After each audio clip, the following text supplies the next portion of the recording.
Muy bien, después de haber abordado las primeras cuatro etapas de la historia de la salvación, los patriarcas, los esclavos, los libertadores, los conquistadores, ahora abordamos esta quinta etapa que yo la llamo de los reyes.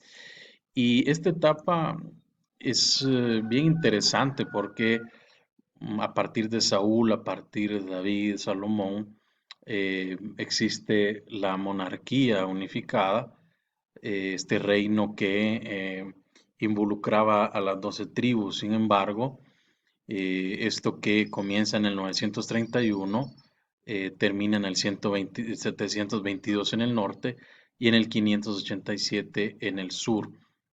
Acá Dios deja que tengan un rey.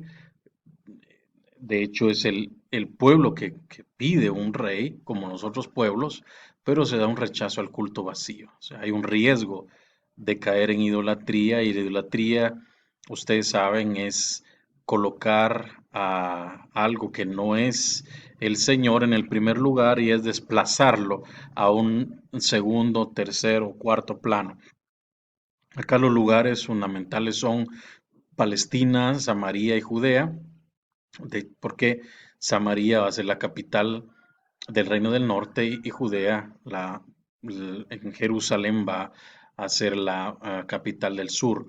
Los libros que relatan esto son Primera y Segunda de Samuel, Primera y Segunda de Reyes, Primera y Segunda de Crónicas. La sexta etapa son los desterrados. Y esta época es interesante porque Israel, bueno, hablando del Reino del Sur, fue llevado en exilio a Babilonia cuando Nabucodonosor conquista estas tierras. Aquí las figuras destacadas son el segundo Isaías o Deutero Isaías, Ezequiel y Ciro, el rey persa, que con un edicto hace que regresen los que quedaban, digamos, del pueblo de Israel, porque no todos regresaron, a reconstruir, a reconstituir el pueblo, el culto, etcétera. Aquí Dios consuela y anima la fe y la esperanza a través de los profetas. Aquí el lugar es Babilonia. Babilonia, ustedes saben, es la actual Irak. Y los libros que relatan esto son el Deutero Isaías, segundo Isaías, que comprenden los capítulos del 40 al 46 de Isaías, y el libro del profeta Ezequiel. Como ustedes se dan cuenta en esta gráfica, un poco infantil, pero demuestra el cisma político y religioso que se dio en el pueblo de Israel, por decirlo así, ¿no?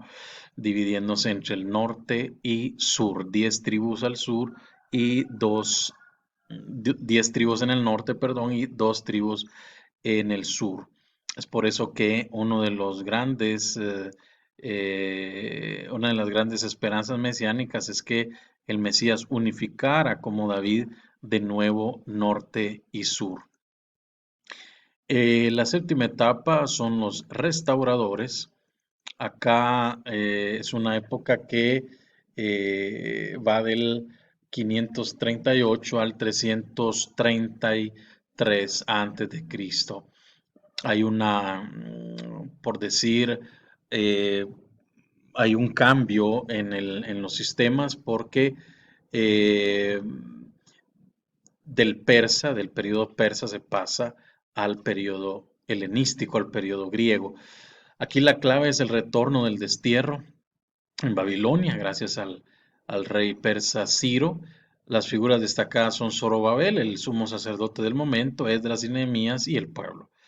Dios está en el proceso de restauración del pueblo, del templo, porque se reconstruye el segundo templo.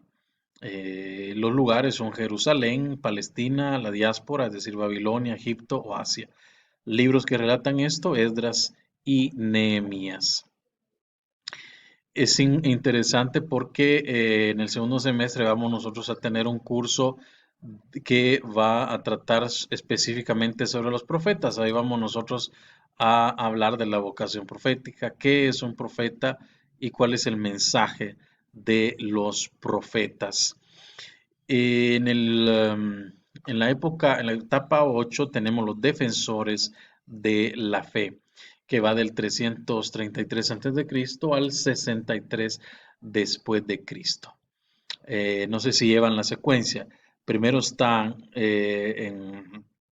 digamos, al frente de la escena mundial los babilonios, después vienen los persas, después vienen los griegos y después vienen los romanos. No se olviden de esto. Primero los babilonios, que llevan en exilio a los del sur hacia Babilonia. Ciro los derrota y comienza el periodo persa. Luego viene Alejandro Magno y derrota a los persas y comienza el periodo griego o helenístico. Y Pompeyo en el 63 llega y derrota a los griegos, es decir, Babilonia, Persia, Grecia y Roma. Acá durante la persecución se encabezó una lucha por la independencia. Las figuras destacadas son los macabeos, Matatías, sobre todo Judas, Simón y los asmoneos. Aquí fíjense que quizá Dios está algo prisionero, está bajo secuestro por el rigor de la ley, porque ante esta invasión cultural, especialmente helenística, idólatra, por decirlo así, se llevó a ese movimiento que ustedes tenían en la diapositiva sobre la historia de Israel, de los Hasidim, de los devotos, los píos, y entonces le dieron, digamos, mucha importancia a la ley y no tanto a la misericordia o al mensaje salvífico. Por eso es que Dios está un tanto prisionero en esta época. Y claro, Dios prepara la venida de su Hijo. Aquí los lugares son Palestina y los libros que relatan esto son Primera y Segunda de Macabeos. Acá lo único que quiero mostrarles es esta imagen un poquito eh, infantil siempre, pero encierra un gran mensaje. Aquí tenemos, digamos, la representación de María Santísima, nuestra Madre, y en ella me gustó mucho porque en ella, fíjense, en ella confluye, en ella se hace patente este encuentro entre Antiguo Testamento y Nuevo Testamento. Ella es, por decirlo así, este puente entre Antiguo y Nuevo Testamento. Y curiosamente, una familia, Zacarías, Isabel y Juan Bautista, que Juan Bautista, como sabemos, es el último de los grandes profetas y es la bisagra profética entre Antiguo y Nuevo, y María Santísima es el puente entre Antiguo y Nuevo Testamento. Es como la síntesis, la hija de Sión del Antiguo Testamento. Por eso les decía que es importante que entendamos cómo funciona la historia de la salvación.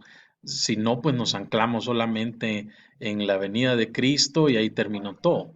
No, no, no. La venida de Cristo, como dijimos, es un punto de llegada, pero hay todo un proceso que se llevó a cabo con anterioridad. Y finalmente tenemos la etapa de la nueva alianza.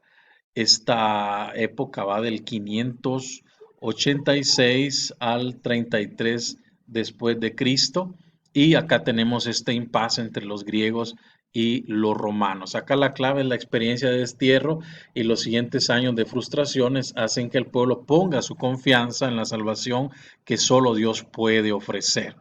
Las figuras destacadas son los profetas, los sabios y la apocalíptica. Dios está en la promesa de una nueva alianza, en la esperanza de salvación. Acá los lugares predominantes son Babilonia, Palestina y el mundo entero.